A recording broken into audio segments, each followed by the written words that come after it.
What's up, y'all? How's it going? I am Michael Jula of Marie and D. Well, I know how rough I look. Hey, it is what it is. Let's get it in anyway. I feel like I'm in 3D right now, but all right, y'all. Like I said, I am Michael Jula of Marie and D, and this is something new we're going to be doing called Moment of Clarity. I'll give you a brief little synopsis of some information. Hopefully, you can use it and take it with you throughout your day, your week, your month, your year. Okay. You never know when you can use this type of good information. So let's jump right into it. All right. So, number one, today we're talking about leaving the caterpillar behind. All right. Leave the caterpillar behind.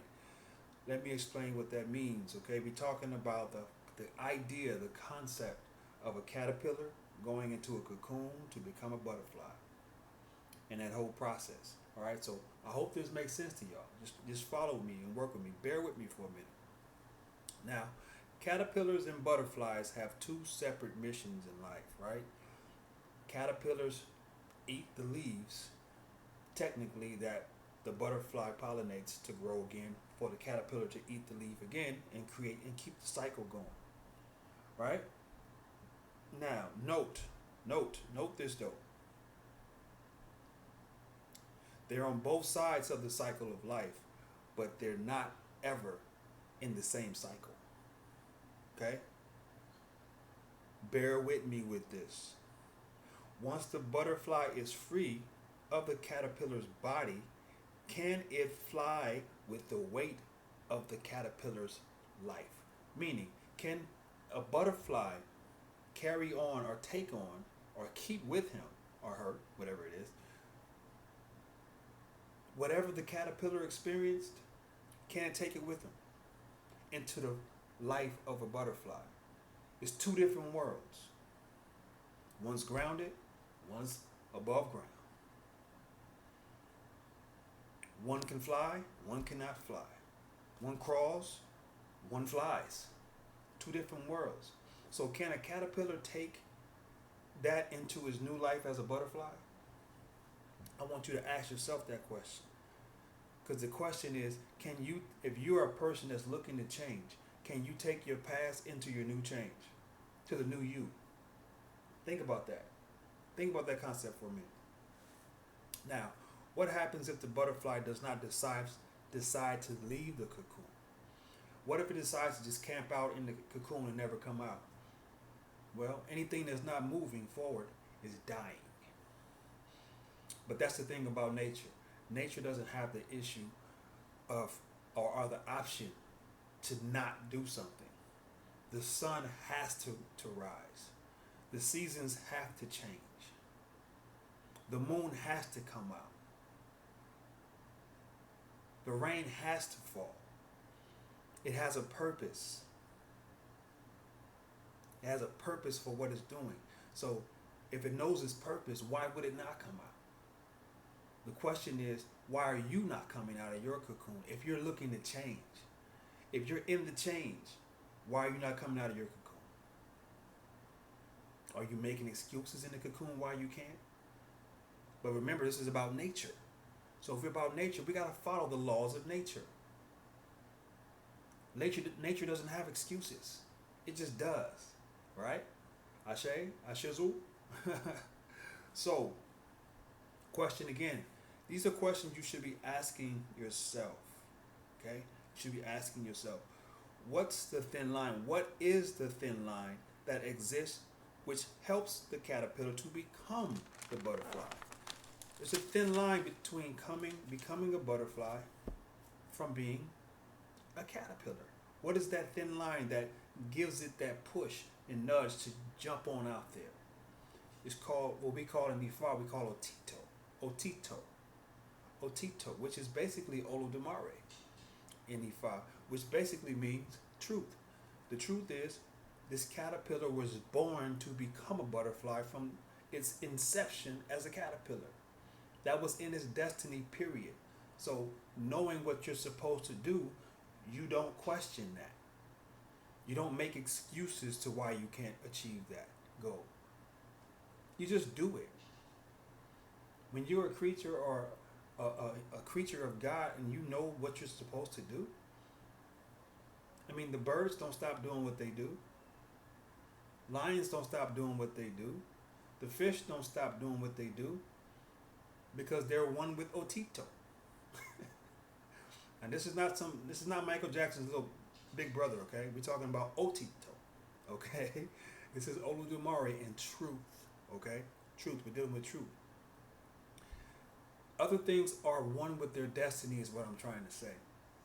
If you're making an excuse as to why you can't jump out of the cocoon, you're not one with your destiny. That's why you're making the excuse. You don't believe that you have a destiny, maybe even. I hope this is making sense.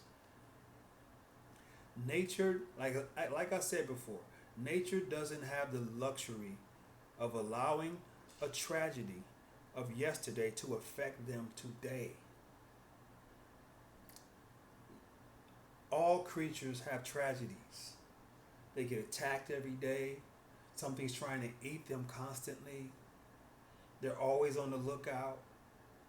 Kind of like living in the hood, right? They're always on the lookout, right? They deal with tragedies all the time.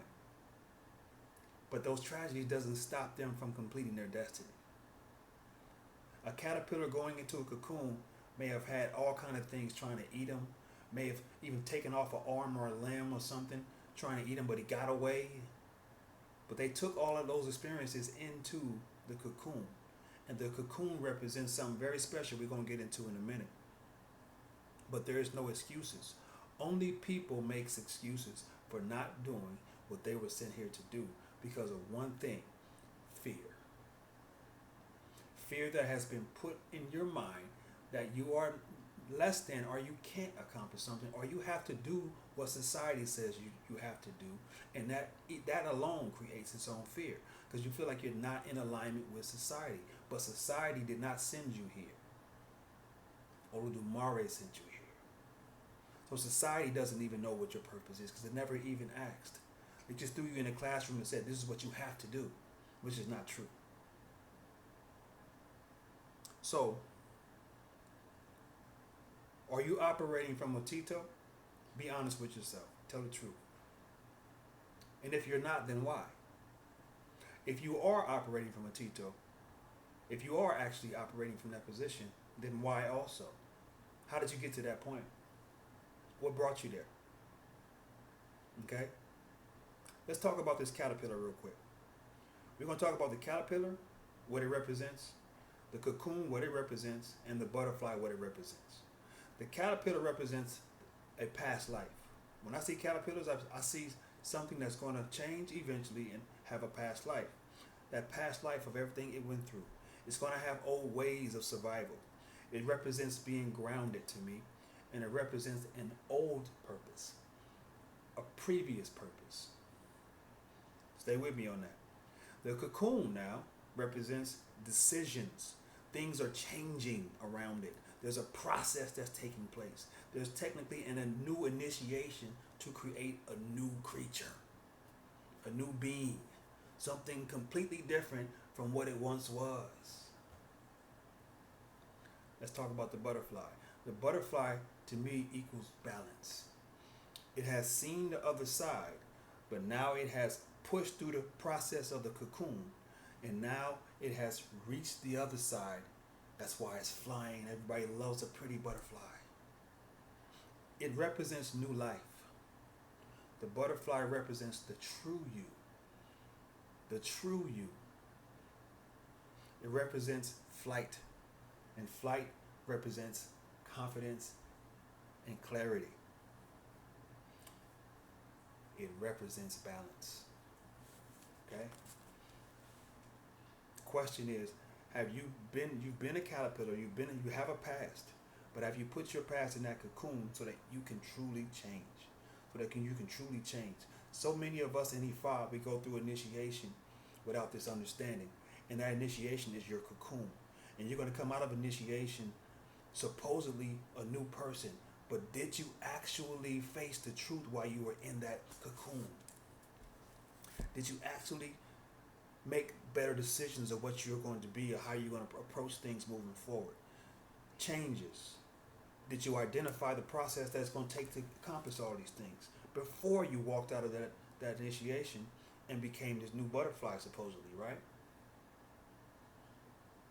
Have you ever had butterflies when something was happening, like a big event, maybe before a game or before you go give this speech at work or in class, or you just get butterflies because you're scared? What is that? Why does that happen?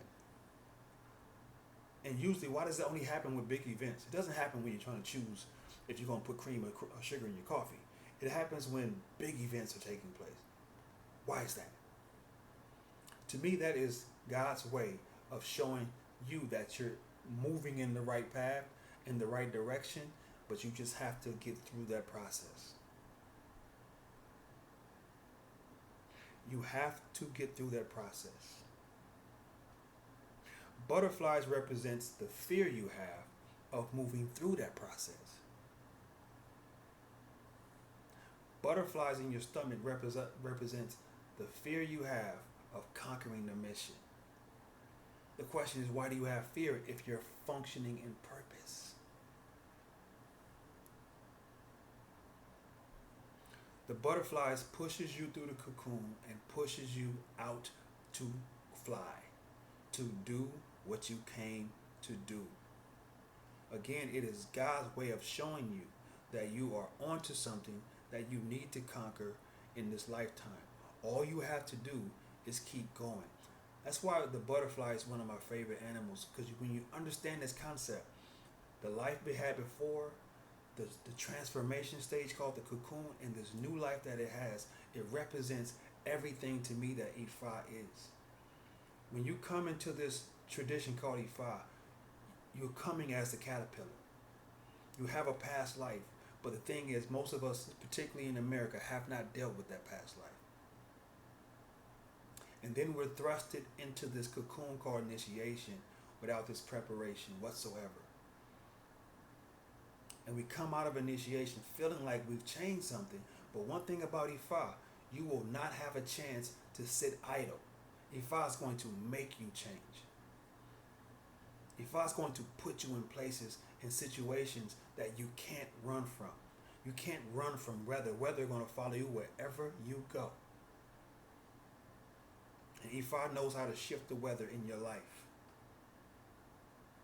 And there's no umbrella you can have to hide from it.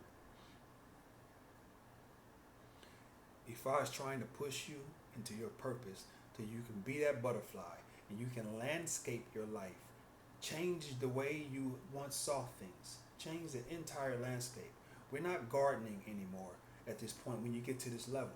You're not gardening. Gardening means you're maintaining something that's already there. Landscaping means you came to change some stuff. You're drawing up new blueprints. You're planting new trees. You're putting a new pool. You're putting a new fountain. You're putting a new altar somewhere. Like, you're changing things when you're landscaping. You're not gardening. Landscapers hire gardeners, employ gardeners, okay? So we're changing things. And a butterfly has changed already. The question is, have you become the butterfly, or are you still a butterfly functioning as a caterpillar? That's confusing, because they do two different things. They have two different purposes. They live two different lives. You can't carry one into the other one. It's not going to mix. And if that's what you're doing, I challenge you to go back in that cocoon, make the proper changes, follow the process, make different decisions, and reinitiate yourself and come back out as you're supposed to be. You're supposed to be the butterfly that is living its own mission. It's living its purpose. I hope this made sense for y'all. I hope that you guys will share this video. I hope that you will go to oriane.com and subscribe and hear more about what we do with Ori work at Oriane. Please don't pay any attention to the beard. It's just what's going on in my life right now. But I'm not homeless, none of that stuff. Okay, I'm fine. But please go to oriane.com. Subscribe to this channel here on YouTube and on Facebook and on Instagram. Follow us. We have a lot of classes. We do a lot of things on the weekends, such as Head Start. We have a lot of things going on at Arena that we want to help you. We even have Ori coaching to help you with some of these things. If you're interested, go to arena.com and subscribe today. And share this video. Share this video. Okay? I thank you guys for watching. I hope that you took something from this. I hope that you're not trying to carry that caterpillar life into your new butterfly life.